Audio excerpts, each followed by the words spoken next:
What makes a great anime villain? Is it the looks, perhaps the posture, or maybe the dripped out clothing? To answer this question, we need to break down the fundamentals that make a good anime show. I'm no anime professor, but when you strip an anime down to its bare skeletal structure, you're met with two basic principles paired with any anime. You're introduced to a main character, and this main character has something they want to fulfill. In fact, this can be applied to any type of media platform, from your favorite Western show to any gritty action video game. Although practically mandatory, any type of anime or video game developer may interpret this step as the hardest step to overcome. What's going on with a toaster? If your main character's looks and motives are trash, 9 times out of 10, the rest will suck as well. But successfully doing this is only just one hurdle to overcome. As you can see, look how far apart we are. What's with all this empty space? Content is the only word that needs to fill that empty void. How can you decipher between a good and garbage video game? If the content is lacking, so is the video game. You can either have a AAA game with an engaging story paired with great game mechanics and hot waifu girls, or a game that has an engaging story but boring tasks that you must do for the next 4 playthroughs. Imagine having a bunch of tasks to do for an entire month, getting to the real content on that last day of the month, and afterwards waking up and doing another month's worth of tasks.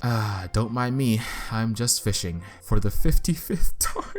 While you'll have no trouble doing this in your first playthrough, you'll eventually find them more annoying later on, and as a result, you're left with this theoretical wasted space. If you wanted to do something else, well, too bad, loser. Here are your only options. If you look at any low-rated anime, you've had moments where you wanted one thing happen in a different way, but the people behind the scenes wanted to throw harder than the AniTube Kickstarter. While the basic structure for an anime is important, so is its content. Many moons ago, I touched upon the subject of anti-heroes in anime, which did extremely poor, but as I was barbecuing some chicken, I thought to myself, dang, I really want to talk about anime villains right now. If you have a proper fleshed out obstacle, aka the antagonist, the main character will have a much harder time trying to achieve whatever he's trying to achieve. But to the viewer, it ensures that while he's trying to overcome the obstacle, we are at the very least invested and entertained by our main character's efforts. Having a bad villain will devalue the worth of investing in an anime altogether, as it's seen as just a waste of time for everybody. But having an anime villain that's consistent, scary, and keeps you engaged like a kid on Christmas Day, you're in for something special. Watching The Promised Neverland Season 2 was the best experience of my life.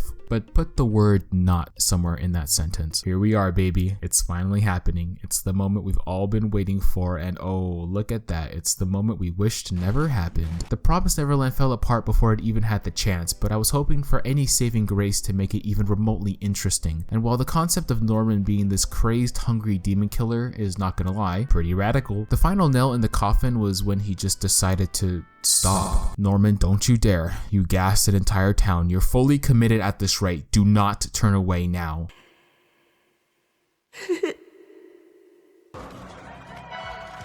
Nice throw! A villain without consistent motives erases half of the entertainment with any show. Your final product is this slow and methodical show with no incentive to continue watching. So for the people who haven't watched season 2, I'll spare you the details.